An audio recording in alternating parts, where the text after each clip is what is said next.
Emek Hobi kanalından herkese merhaba. Kanalıma hoş geldiniz arkadaşlar. Bugün bebeğimizin kıyafetini öreceğiz. Eğer video uzun olmasa patiklerini örelim arkadaşlar. Şimdi kıyafetinden başlayalım. 29 zincir çekelim.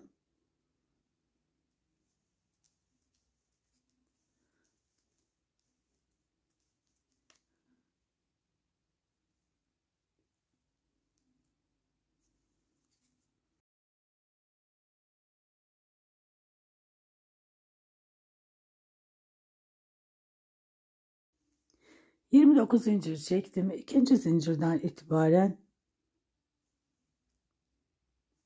sık iğne örüyorum. 28 sık iğne örüyorum.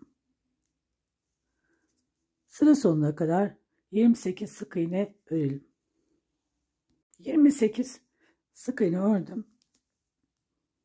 Şimdi 7 tane zincir çekelim. İlik açacağız.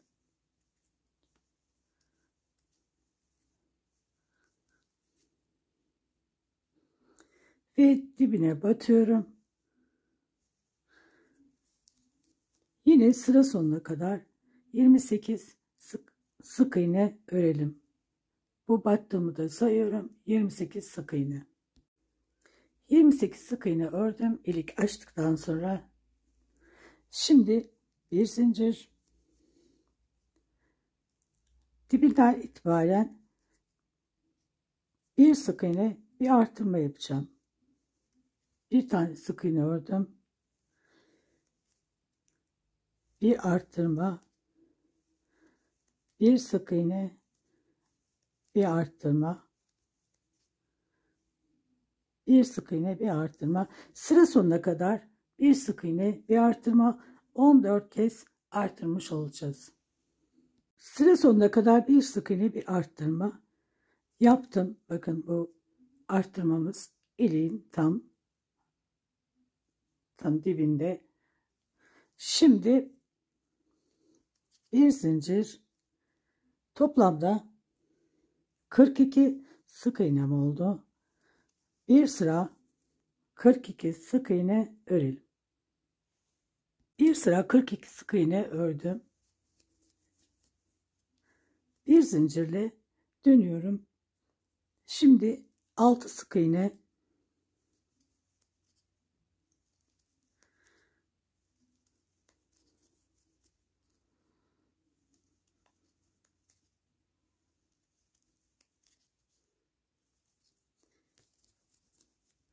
sık iğne ördüm.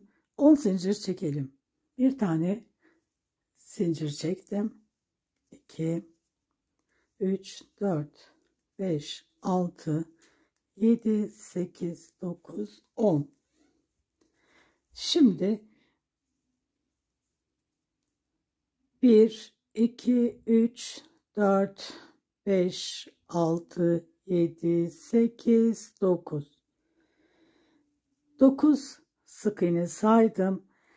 9 sık iğne, 9'uncuya battım. Yani 8 tane atlamış oldum. 8 sık iğne atladım. 9'uncuya sık iğne ile bağlandım. Bakın. Bu battığımı da sayıyorum. Sık iğne ile bağlandım. 2 tane sık iğnem var. 2 3. Şimdi 2 tane ördüm. 3 4 5 6 7 8 9 10.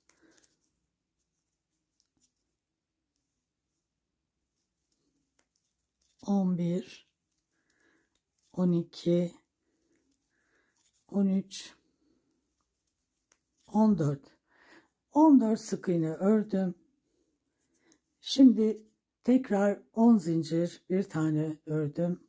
2 3 4 5 6 7 8 9 10. Şimdi tekrar yine 9 tane sık iğne sayıyorum. 1, ilk sık iğneden başlayarak 1, 2, 3, 4, 5, 6, 7, 8, 9, 9'uncuya batıyorum. Yine 8 tane sık iğne atladım. 9'uncuya battım. Bu battığımı da sayıyorum. Sık iğne ile bağlandım. 1, 2, 3, 4, 5, 6. Şimdi burası 6, bu kısımda 6. Eşitledik arkadaşlar. Bir zincir, 6 tane sık iğne örüyoruz.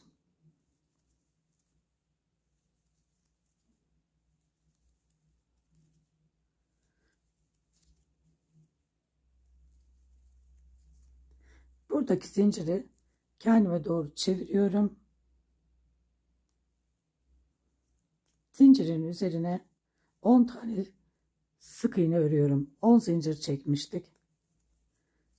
2, 3, 4,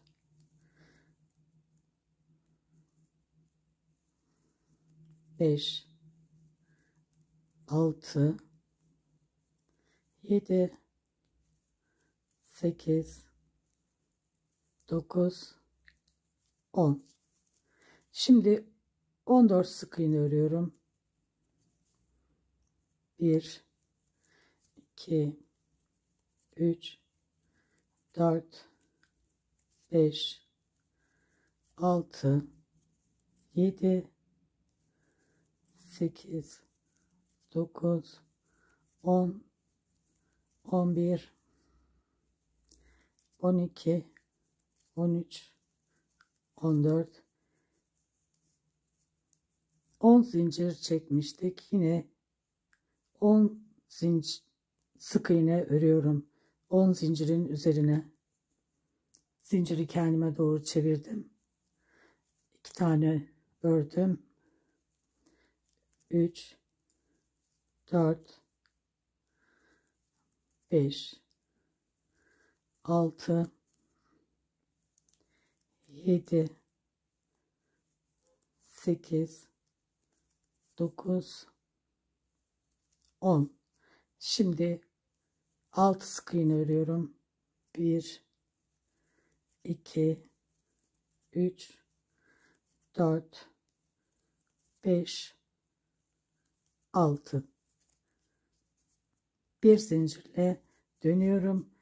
Şimdi 3 sıra daha toplam arkadaşlar, toplam 46 sık iğnemiz oldu. 3 sıra daha örelim, sonra görüşelim. Şimdi arkadaşlar ilik açmak için döndüm. Bakın,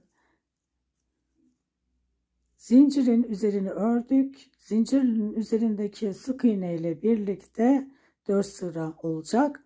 O ayrıntıyı söylemek istedim ve çünkü burada ilik açmak için bu mesafe gerekli. Şimdi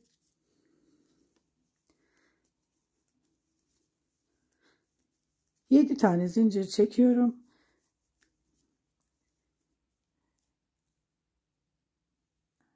Eliğinizin düğmenizin genişliğine göre arkadaşlar, büyüklüğüne göre iliği açabilirsiniz, zinciri büyütebilirsiniz. Şimdi ilik açtım. Dibinden itibaren bakın 2 tane sık iğne ördüm. Dibine batarak yanındakine battım, sık iğne ve devam ediyorum. 46 sık iğne buraya kadar örelim arkadaşlar. İlik açtıktan sonra dibinden itibaren 46 sık iğne ördüm arkadaşlar. Şimdi yine bu mesafeyi ayarlayabilmek için yine sık iğnelerime devam edeceğim. İlik açtık. Bir sıra 46 sık iğne ördük. Sonra üzerine 3 sırada 3 sıra 46 sık iğne daha ördük. Toplam 4 sıra oldu. Şimdi arkadaşlar burada artırma yapacağız.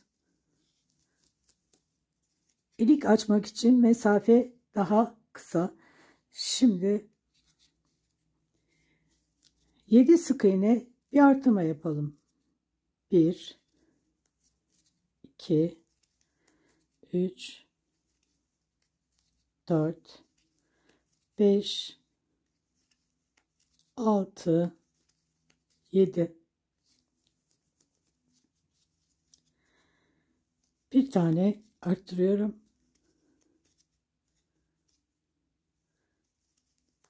1 2 3 4 5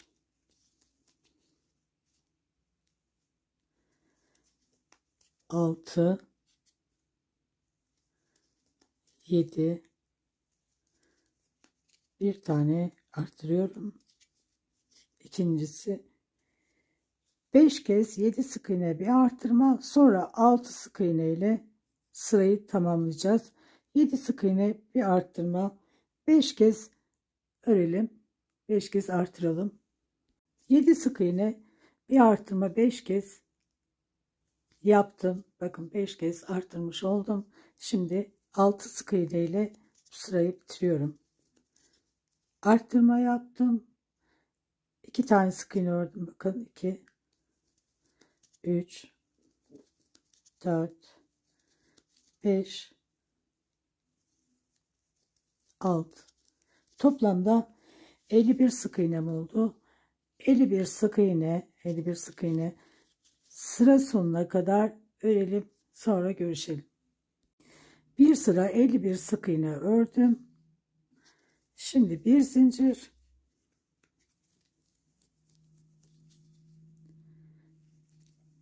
dibinden itibaren 7 tane sık iğne örüyorum. Bakın 2 tane ördüm. 3 4 5 6 7. Şimdi arttırıyorum bir tane. Şimdi 8 sık iğne örüyorum. 1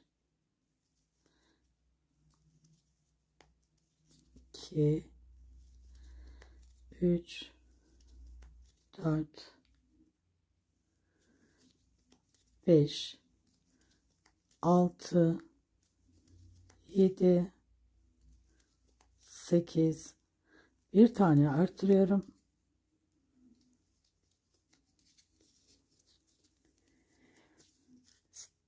7 sık iğne bir artırma yaptım. 8 sık iğne bir artırma.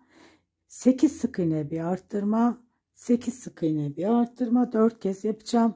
En son 7 sık iğne ile bitireceğim. Şimdi 8 sık iğne bir artırma bir kez yaptım.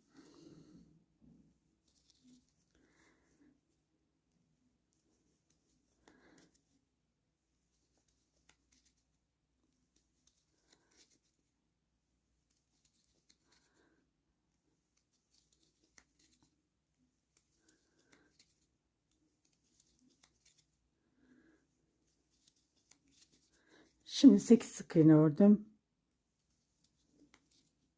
Bir tane artırıyorum. Tekrar 8 sık iğne.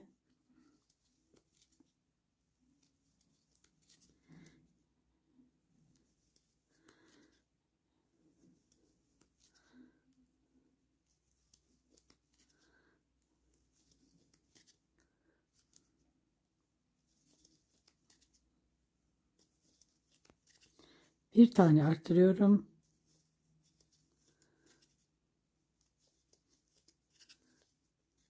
Tekrar 8 sık iğne.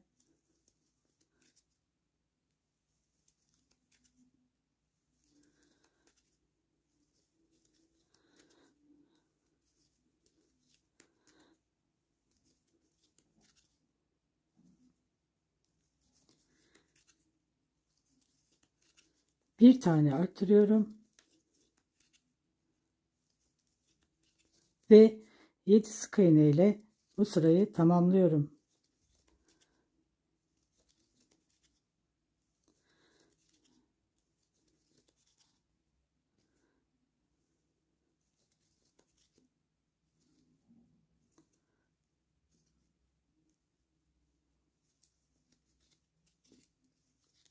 Bir zincir. Burayı tekrar edeyim arkadaşlar. 7 sık iğne bir arttırma. Sonra 8 sık iğne bir arttırma 4 kez yaptık. Ve 7 sık iğne ile bu sırayı bitirdik. Bir zincirle dönüyoruz şimdi. Toplamda 56 sık iğnemiz oldu. 56 sık iğne. 56 sık iğne sıra sonuna kadar örelim arkadaşlar. Arttırmadan sonra 56 sık iğnemiz olmuştu. Arttırma yaptık. Sonra üzerine bir sıra 56 sık iğne ördük. Şimdi ilik açıyoruz. 7 zincir. 2 3 4 5 6 7. Dibinden itibaren sıra sonuna kadar 56 sık iğne örüyoruz. Şimdi ilik açtıktan sonra, bakın, ilik açtıktan sonra 6 sıra 56 sık iğne daha ördüm. Ama ilikle beraber ilik açtım. Bir sıra 56 sık iğne örmüştüm. Ondan sonra 6 sıra tekrar 56 sık iğne ördüm. Ve artık burada ipimizi koparıyoruz. Bir zincir çektim. Bir zincir ipimizi koparıyoruz. Artık bacak arasındaki yeri öreceğiz. Şimdi arkadaşlar bu ilik açtığımız kısmından sayıyoruz. 23 sık iğne sayacağız ve oraya işaretimi koyacağım. 1, bakın, 1 2 3 4 5 6 7 8 9 10 11 12 13 14 15 16 17 18 19 20 21 22 23.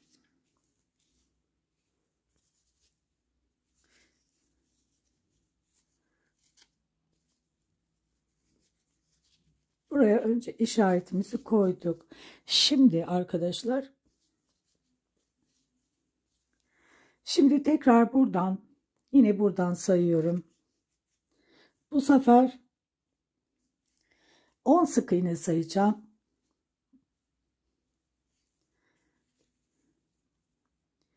1 2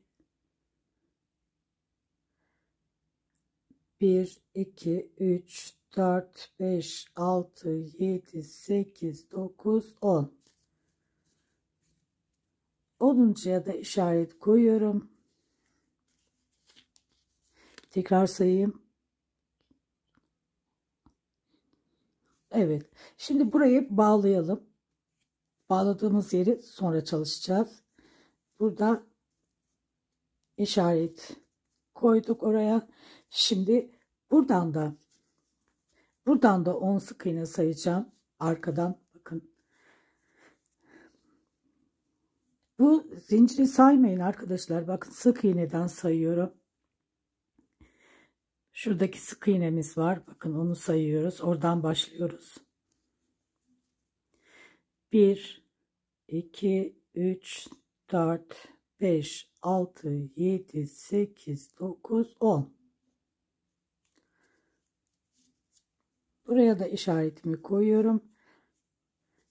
Burayı da bağlayacağım. Burayı sonra çalışacağız.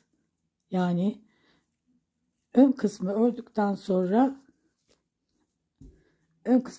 sonra arka kısmında öreceğiz hep birlikte. Şimdi bu yandaki işaretlerimiz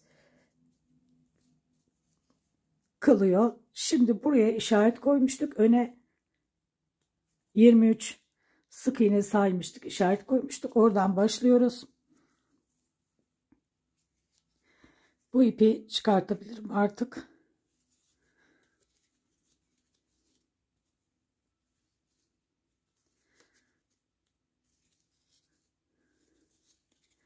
Şimdi aynı yere tekrar batıyorum. Oraya bir sık iğne yaptım.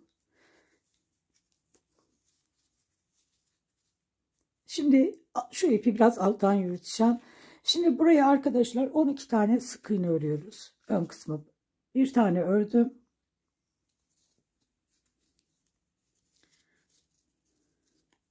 2 3 4 5 6 7 8 9 10 11 12 12 tane sık iğne ördüm. Bir zincirle dönüyorum.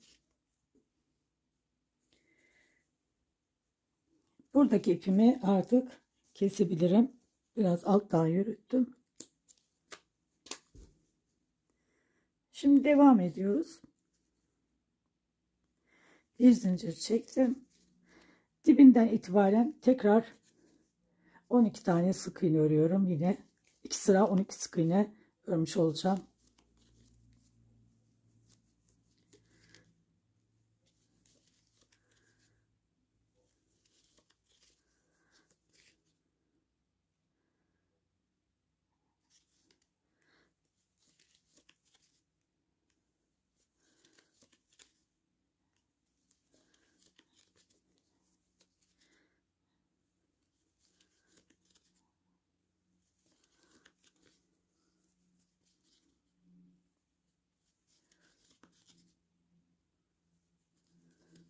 On iki tane sık iğne ördüm. Bir zincir eksiltme yapacağız. Atlayarak eksiltme yapacağız. Burası değil, burası. Bir tane sık iğne atladım. Şimdi atladıktan sonra sayıyorum. 1 2 3 4 5 6 7 8. Burada da bir tane sık iğne atlıyorum.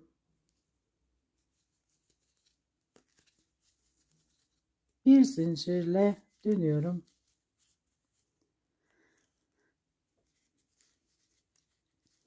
Şimdi bir zincir çektikten sonra dibine yine batmadan atlıyorum. Atlayarak eksilttim. Sayıyorum atladıktan sonra 1 2 3 4 5 6. Şimdi burada da bir tane sık iğne atlayarak eksiltiyorum.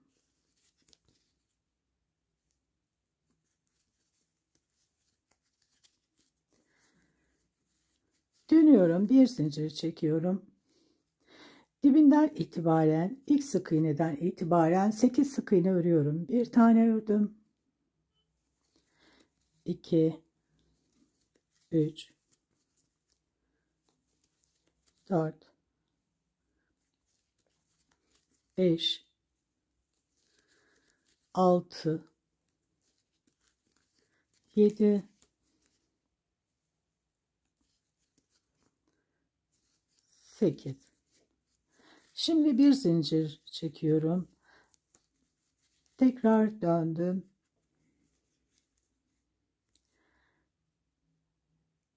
İlk sık iğneye batmıyorum. Yine atlayarak eksiltiyorum. Şimdi 4 sık iğne örüyorum. Atladığımı saymıyorum. Eksilttikten sonra 1 sık iğne ördüm. 2 3 4. Tekrar bir tane sık iğne atlayarak eksiltiyorum. Bir zincir dönüyorum. 6 sık iğne örüyorum. İlk sık iğneden başlayarak 2 3 tane ördüm. 4 5 6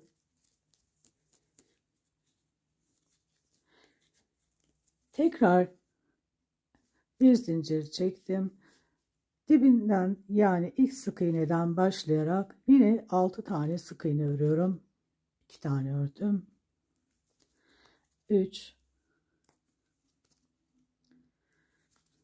4 5 6 bir zincir çekiyorum. İpimi koparıyorum. Biraz uzun koparabiliriz. Buraya çıt çıt dikmek için birazcık ip ayırdım. Şimdi bu ön kısmı yaptık. Daha sonra burayı toparlayacağız arkadaşlar, kenarlarını. Şimdi arkasından başlayalım. Bakın bu işaret koyduğum yerler var. Yine şu şekilde tutuyoruz. Tutuş şeklimiz. Bakın. İlk açtığımız sağ tarafımızda kalacak şekilde tuttuk. Ve işaret koyduğumuz yerlerden başlayacağız. Aşağıya doğru çeviriyorum. Şimdi bu sağ taraftaki işaretten başlıyorum ve artık işaretimi çıkartabilirim. Şimdi buradan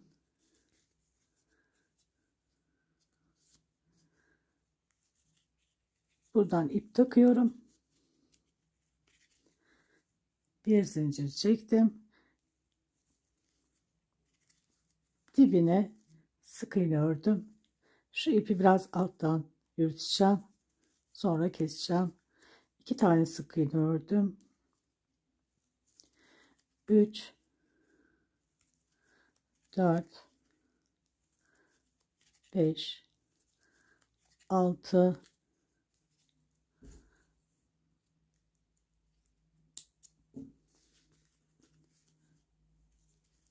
7 8 9 10. Şimdi karşısıyla birleştiriyorum.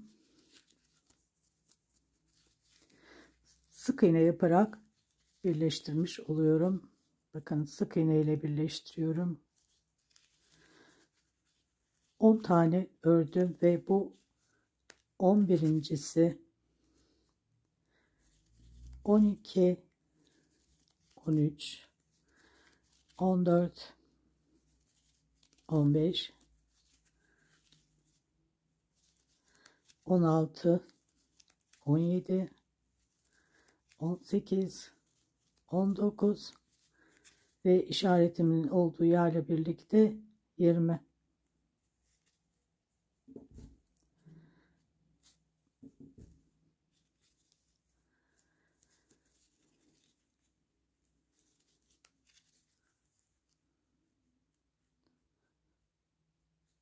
Evet. Şimdi bir zincir dönüyorum. İlk sık iğneden yani dibinden itibaren 20 sık iğne örüyorum. 2 tane ördüm.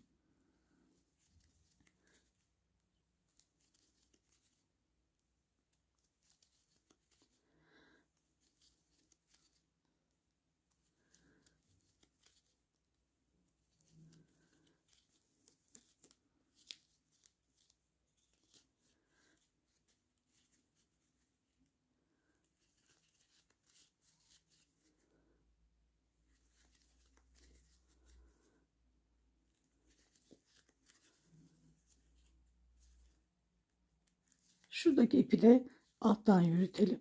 Sonra keselim arkadaşlar.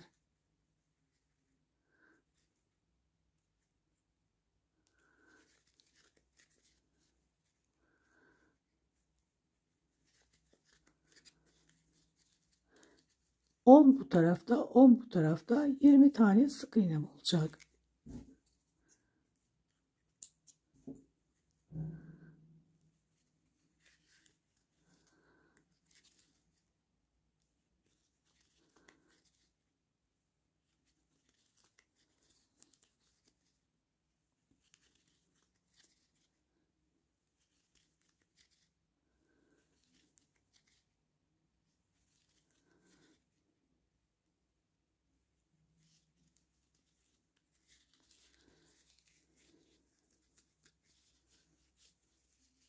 Şimdi bir zincir,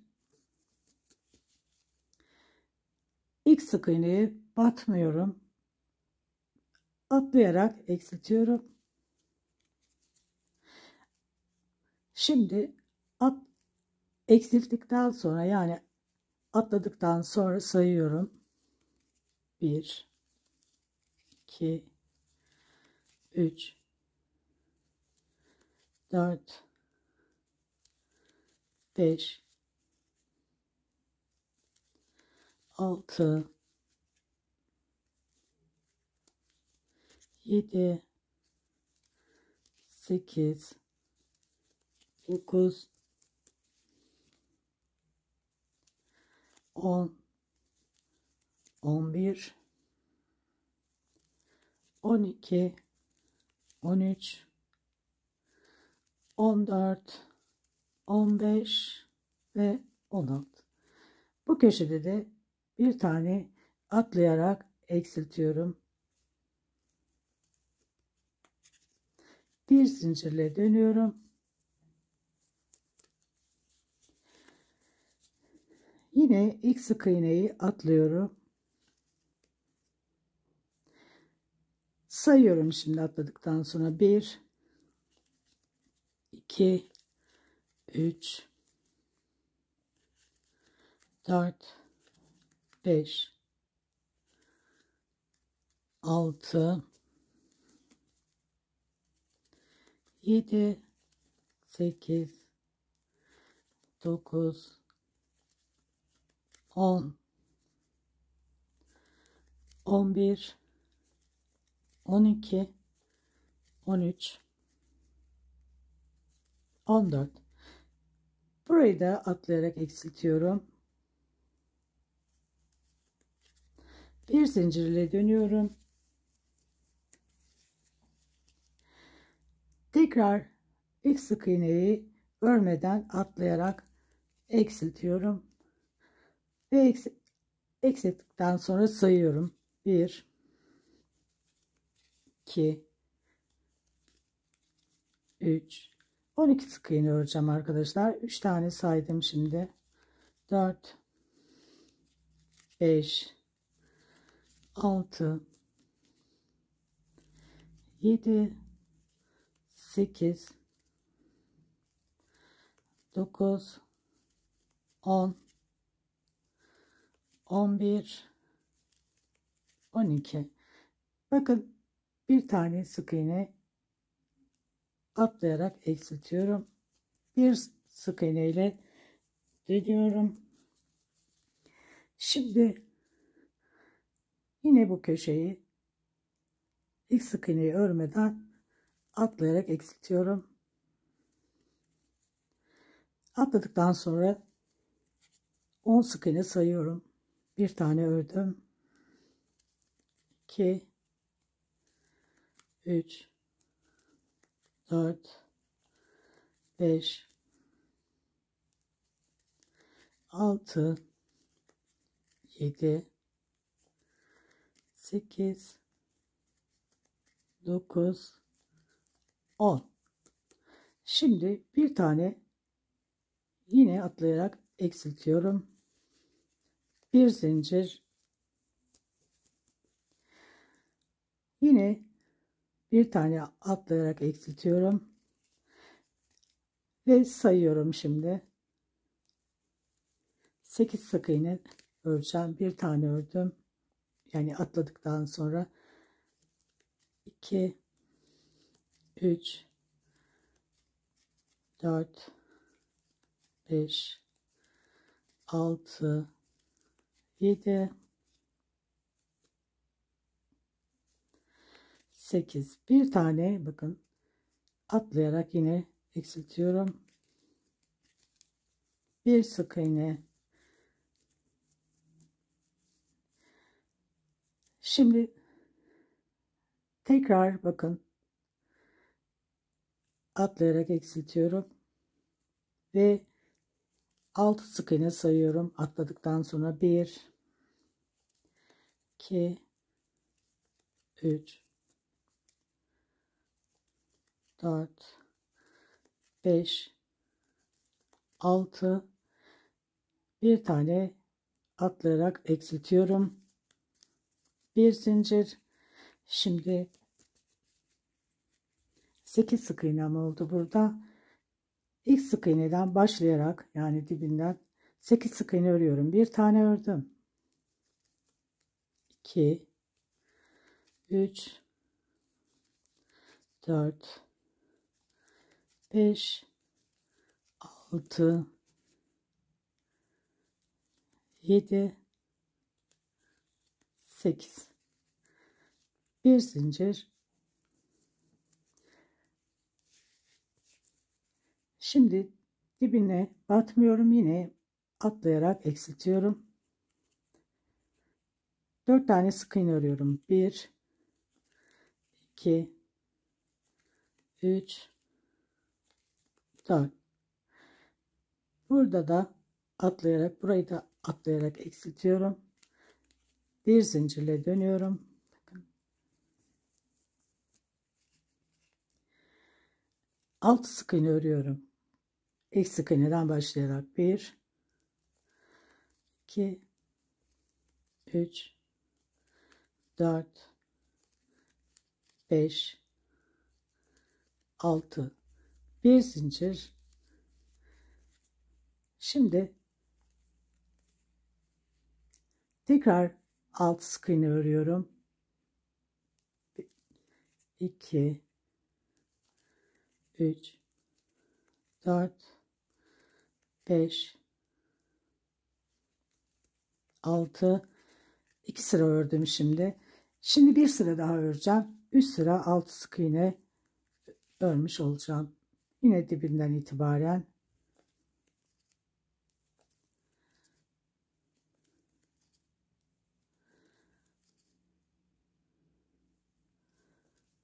6.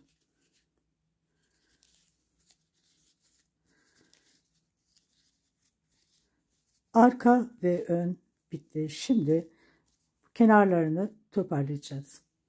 Şimdi bir tane zincir, bakın dibine batmıyorum. Buradaki sıraya, ilk sıraya batıyorum. Bakın ilk sıraya bir zincirle aşağıya iniyorum. Tekrar bir tane zincir. Şimdi bir tane sıra atlayarak ilerleyeceğim arkadaşlar. Burası değil, burası. Birer sıra atlıyorum. Bir zincir. Bu sıra değil, burası. Bir zincir. Burası değil, burası. Bir zincir. Burası değil, bu sıra değil, burası.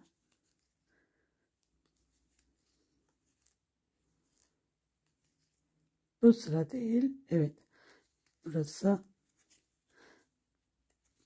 Bir zincir. Bu sıra değil, burası. Bakın burayı toparladım. Şimdi 1, 2, 3, 4, 5, 6. 6 defa bir zincir çekip aşağıya indik. Şimdi tekrar bir tane zincir. Bakın, bir zincir. Burası değil. Bakın şu birleşen yer değil. Birleşen yer değil. Şurası ilk sık iğne. Buradaki ilk sık iğneye batıyorum. Yani bir tane daha bir zincir çekerek buraya kadar ilerlemiş oldum. Toplam 7 defa bir zincir çekerek aşağıya indim. Şimdi buradan sayıyorum artık. Bakın 1, 2, 3 ve eksiltiyorum. 3 zincir, pardon, 3 sık iğne, bir eksiltme yaptım. Şimdi tekrar 1, 2, 3 sık iğne, bir eksiltme yapıyorum. Artık burayı toparladım arkadaşlar. Şimdi bu tarafa geldik, ön kısma. Arkanın kısmını toparladık. Şimdi burada bir tane, bakın, sık iğnem var. Bir sık iğne, bir zincir ve ilk sıraya batıyorum. Buradan da yukarı çıkacağız şimdi. Bir zincir çektim. İlk sık iğneye, ilk sıraya battım. Bir zincir. Buradan da bakın atlayacağız. Atlayarak. Burası değil, bakın burası bir sıra. Bakın burası. Yanındakine batıyorum.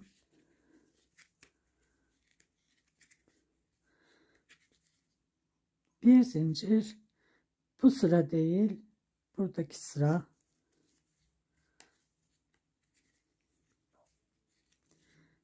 Bir zincir. Bu sıra değil, burası.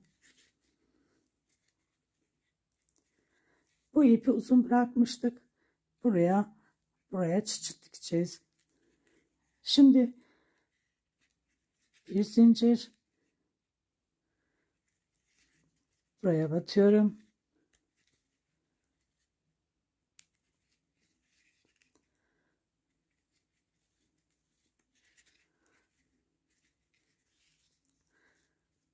Burayı da toparladık. Şimdi buraya sık iğne örüyorum. Şimdi baştakini ördüm. Bakın burada 6 tane sık iğnemiz vardı. Burayı örüyoruz. Baştakini ördüm. Bu ikincisi. 3, 4, 5, 6.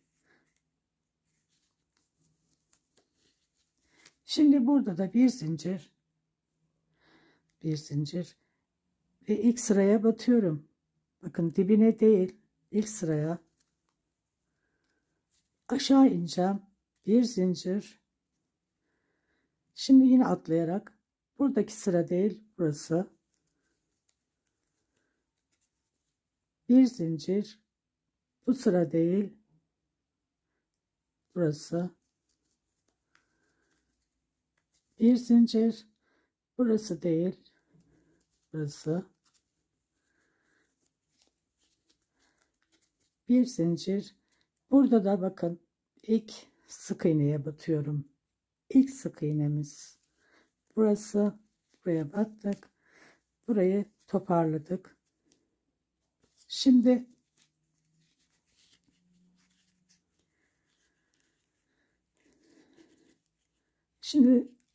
bu battığımız yeri saymıyoruz.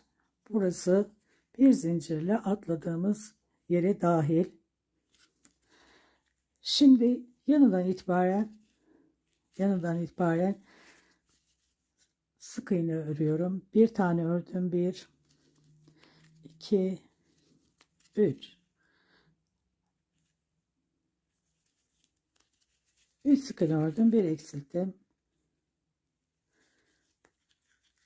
1 2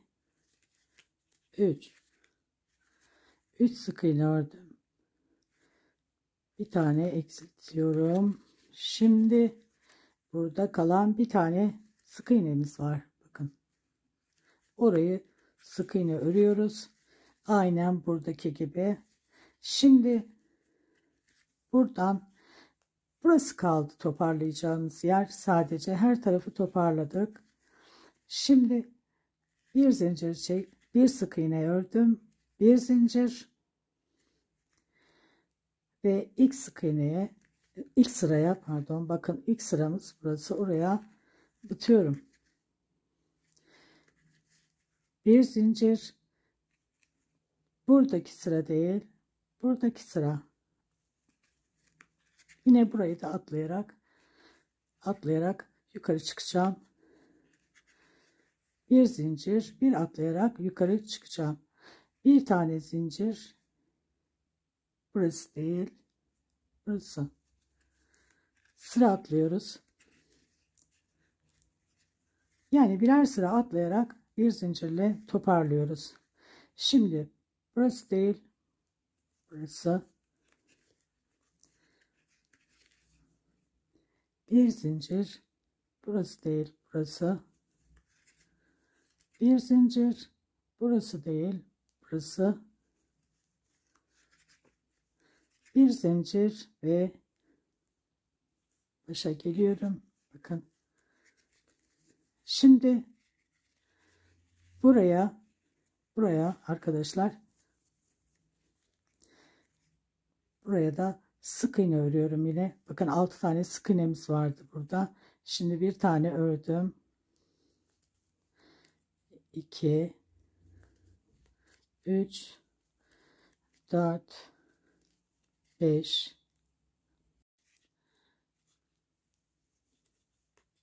6. Bunu böyle zincir çekmeden, şimdi zincir çekmeden burada ipimizi koparmıştık. Bakın burayı da buradaki sık iğne ile birleştireceğim. Buradaki ayrıntıyı göstermek istiyorum. Böyle iğnenin yönü bana bakacak şekilde.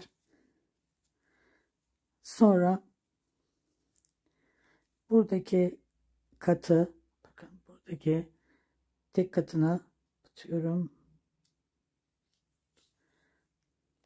Burayı da bu şekilde toparlıyorum.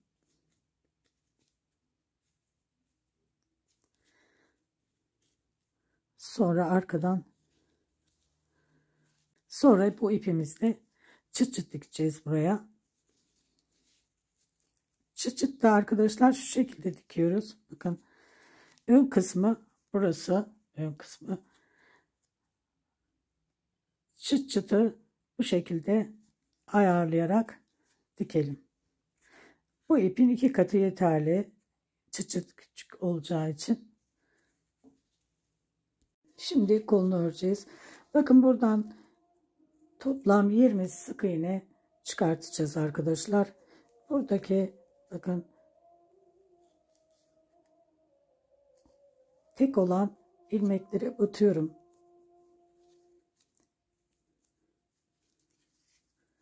Tek kalan ilmeklerimiz var.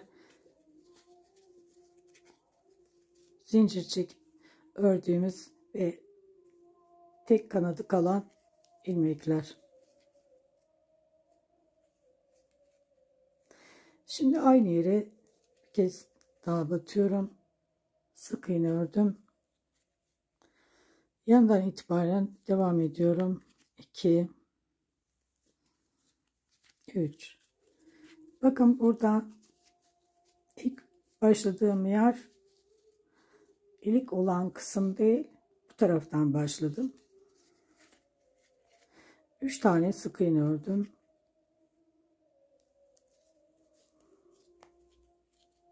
4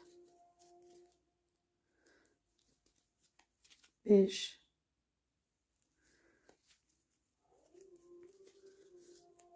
6,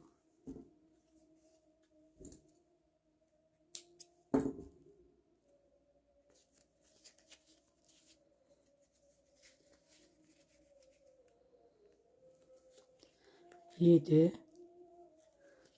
8,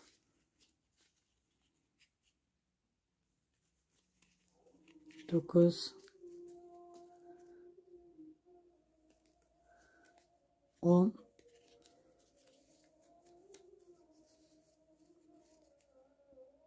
'Şimdi arkadaşlar buraya bakalım. Şimdi bakın 10 sık iğne ördüm. Bu aradaki değil. Bakın buradakine batıyorum. Yani burası değil. Burası değil. Buradakine batıyorum. 11 sayıyorum şimdi. Alttan 10 tane sık iğne ördüm. 11, 12, 13,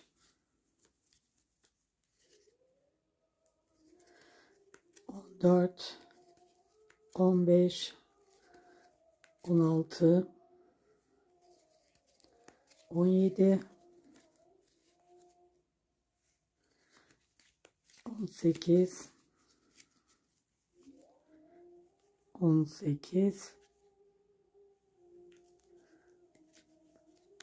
19, 19, 19. Bakın buradakine de batıyorum arkadaşlar. 20, 20.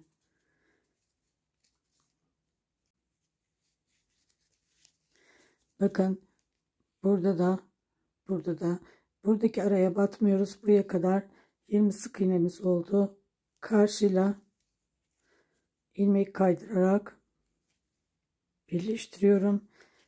Bir zincir dibine sık iğne yapıyorum.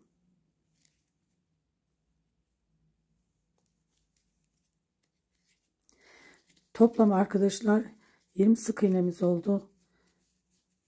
Bir sırasını ördük. 3 sıra daha örelim. 3 sıra sonra görüşelim. Şimdi 3 sıra 20 sık iğne ördüm. Bu başlangıç yeri ile birlikte 4 sıra oluyor arkadaşlar. Şimdi burada renk değiştirelim.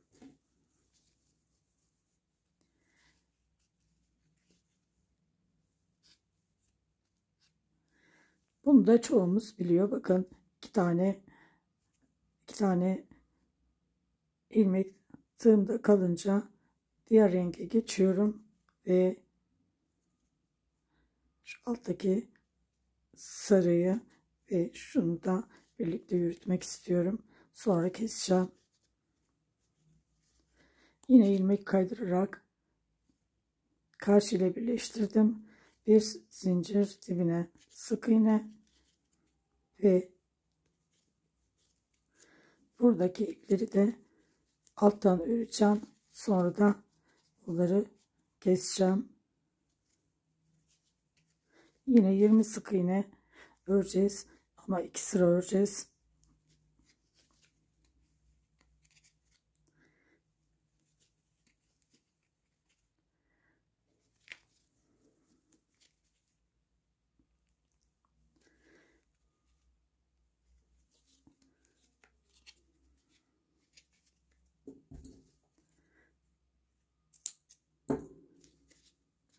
İki sıra 20 sık iğne örelim arkadaşlar.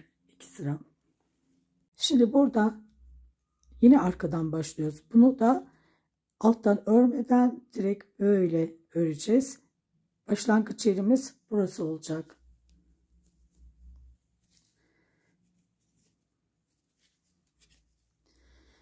Aynı yere şimdi bir tane sık iğne örüyorum.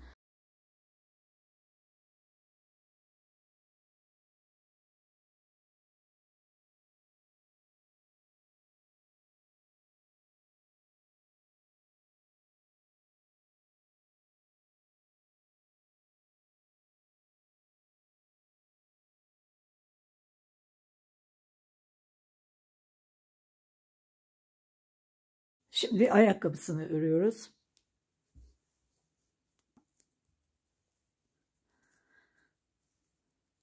Sekiz zincir çekelim.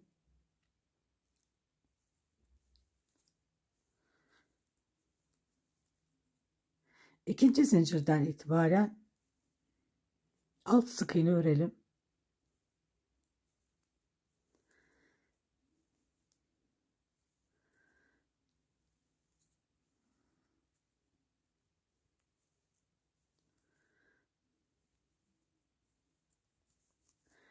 Son zincire 3 tane sık iğne örüyorum.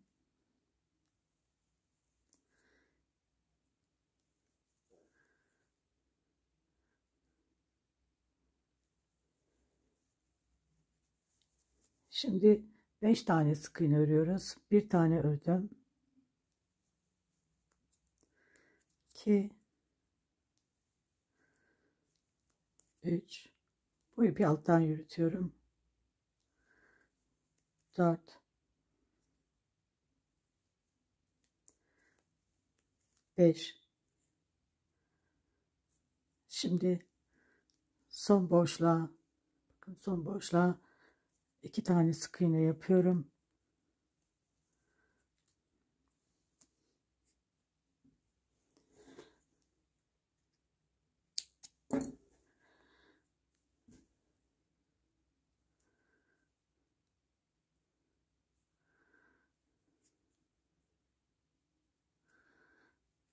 Buraya işaretimi.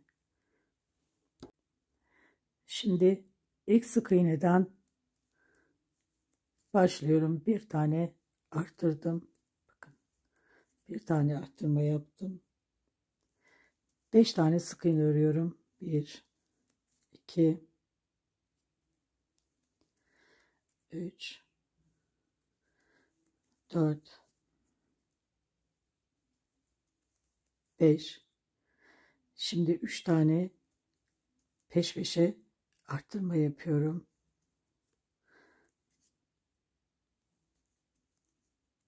Birinci arttırmam, ikinci arttırmam, üçüncü arttırmam,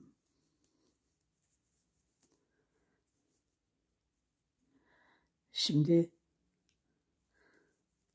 5 tane sık iğne örüyorum. Arttırmadan sonra bir tane ördüm. 2 3 4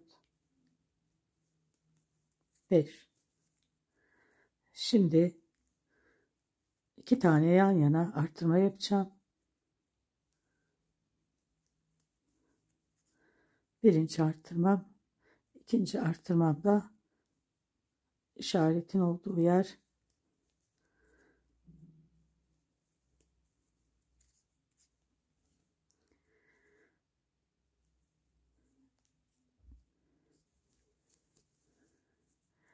Şimdi son arttırmamı yapacağım.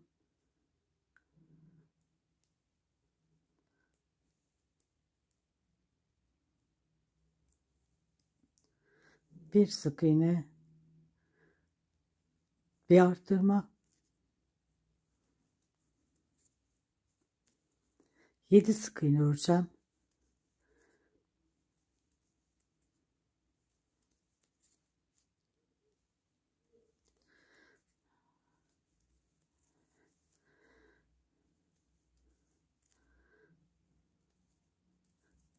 Yedi sık iğne, bir tane arttırma, bir tane sık iğne, bir tane arttırma,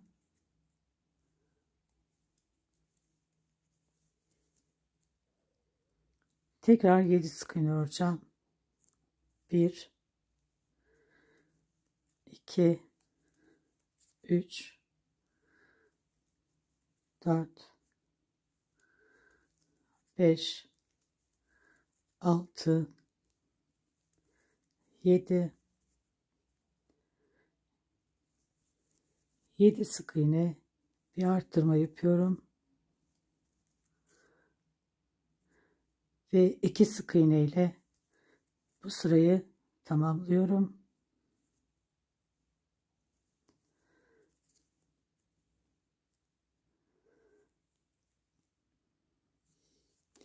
Toplam 26 sık iğnem oldu. Arka lobdan, blok kısmından 26 sık iğne,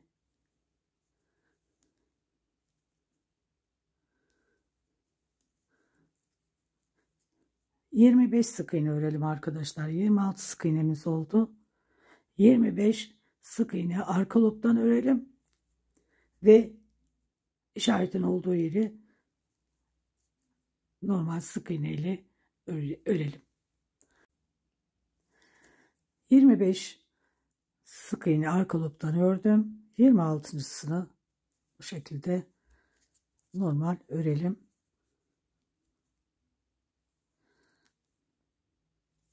Şimdi artık toplam arkadaşlar 26 sık iğnemiz var. Bir sıra 26 sık iğne örelim.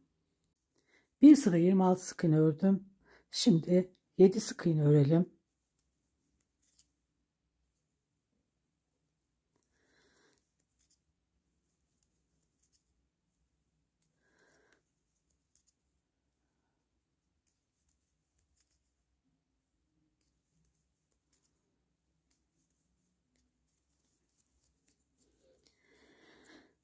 Bir zincir, ilk sık iğneye batıyorum. Pıtırcık yapacağız arkadaşlar. 2 3 tane aynı yere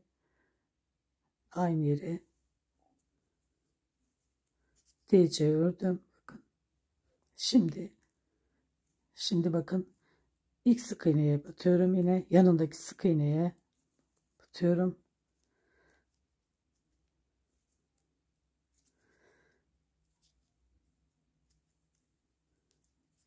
Şimdi bir tane sık iğne, bir sık iğne atlıyorum. Burası değil, burası. Bir tane sık iğne atladım. Bir zincir, yanında yine dibine bu sefer 1 2 3, yine DC ördüm 3 tane. Üçünü birden çekiyorum. Bir zincir ve yanındaki sık iğneye, bakın buradaki sık iğneye batıyorum.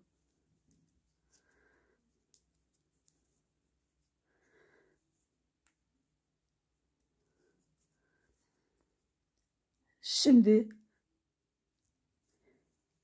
burada da bir tane sık iğne atlıyorum. Burası değil, burası.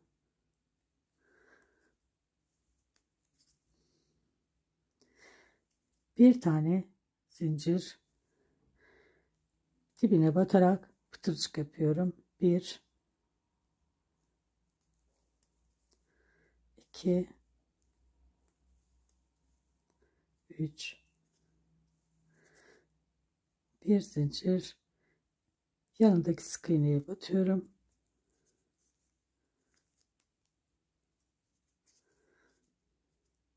Şimdi bir tane sık iğne atlıyorum, yine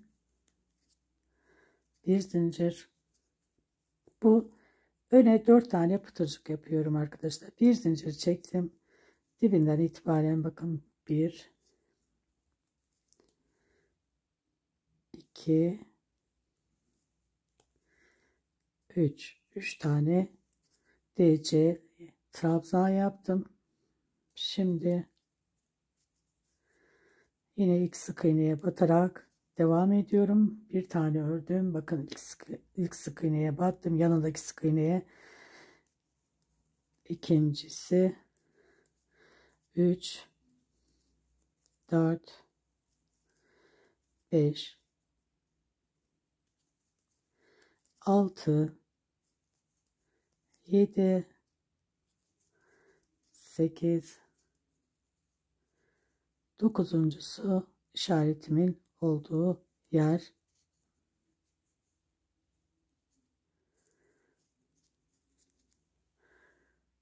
Şimdi 23 sık iğne öreceğiz. 23 sık iğnemiz var toplam. Bir tane ördüm. 2 3 4 5 6 7. Şimdi bakın, pıtırcığın sağ ve solunu da örüyoruz. 7 buraya kadar ördüm. Bakın, pıtırcığın sağını ve solunu örerek devam edeceğiz. Şimdi 7 sık iğne ördüm. Pıtırcığın sağını da örüyorum. 8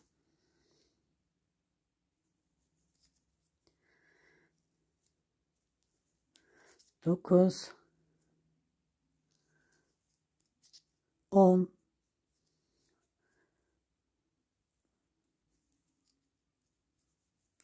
11. Arkadaşlar bakın, buradaki zaten şuradaki yerlere batıyoruz. Sağı ve solu dediğim, bakın şuradaki ortada bir tane sık iğne var. Bunun sağı ve solu. 11 demiştik. 12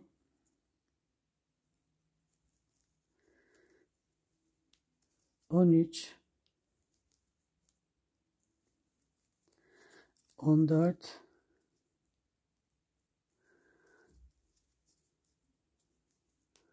15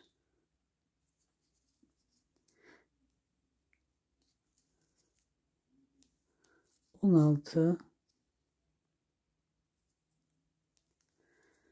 17 18 19 20 21 22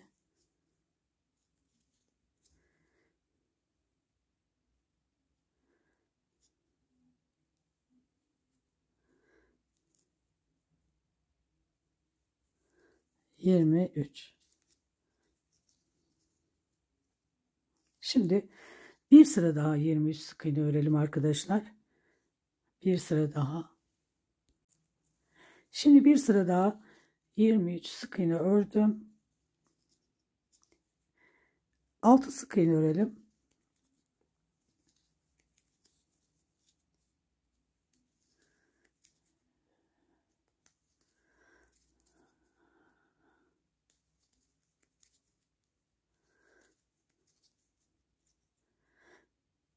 Bir tane eksiltme yapıyorum.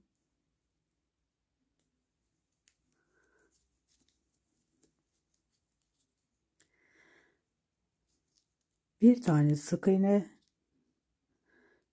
bir tane eksiltme,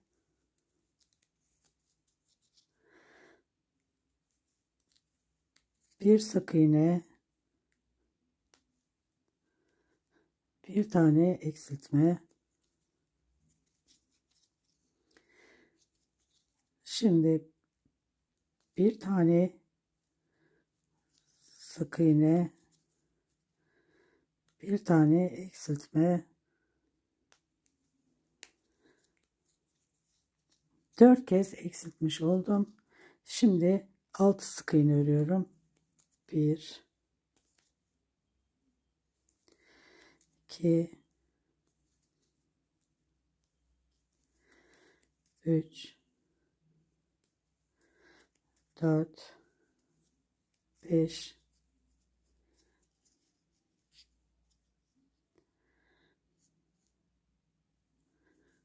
6. Şimdi 6 sık iğne örelim. 1 2 3 4 5 6. Bir tane eksiltme yapalım. 6 sık iğneden sonra.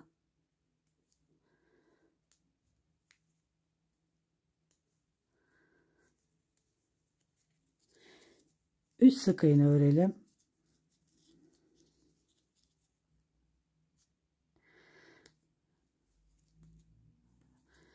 Bir, iki, üç. Şimdi bir tane daha eksiltiyorum. Son eksiltmem.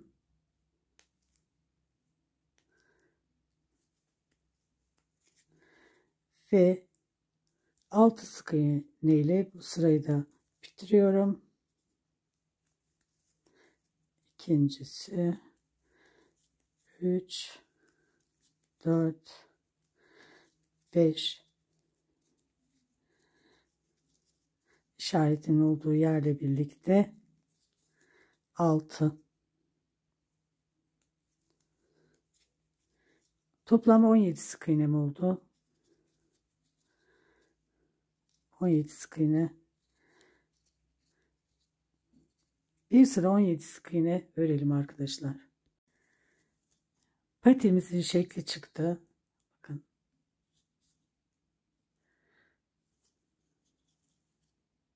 Şimdi bir zincir, buraya da pıtırcık yapıyoruz ve artık ayakkabımız bitiyor.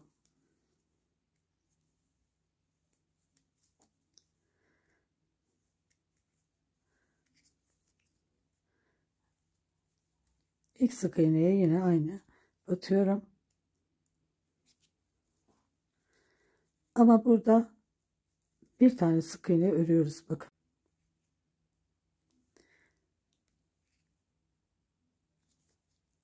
İki tane sık iğne örüyorum. Pıtırcığın yanındaki sık iğne ve onun yanındakine battım. Şimdi bir zincir, üçüncü, bakın üçüncü sık iğneye batıyorum. Yani yanındaki, buradaki sık iğnenin yanına batıyorum.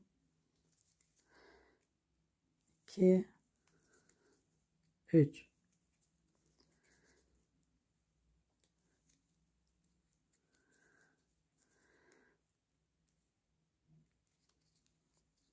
Pıtırcığın yanındaki sık iğneye battım. Şimdi bir tane daha sık iğne yapıyorum. Yani 2 sık iğne, bir pıtırcık şeklinde devam edeceğim. Ama burada bakın 2 tane sık iğne yapıyorum ama dibine batmadan yanındakine pıtırcık yapıyorum. Yani 3. sık iğneye pıtırcık yapıyorum.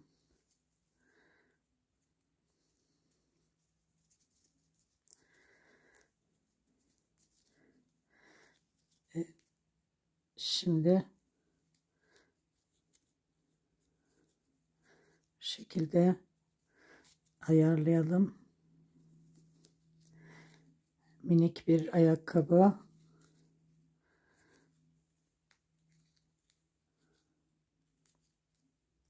Şimdi yanındakine sık iğne, bir zincir ve 3. sık iğneme pıtırcık örüyorum.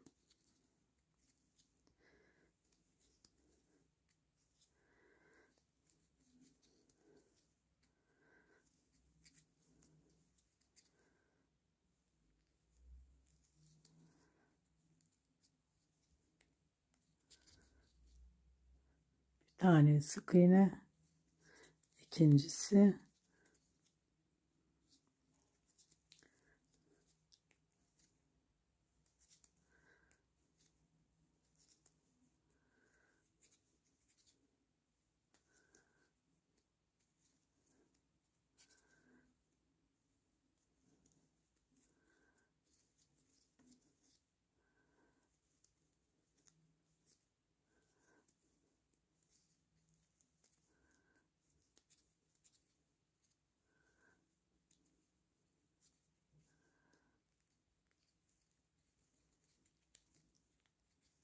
bir zincir,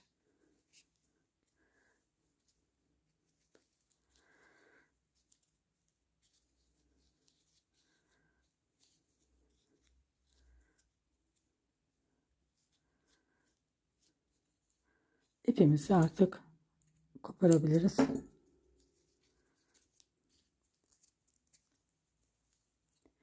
kadar arkadaşlar. Bunu da ayağına giydirelim. 2 tane öreceğiz.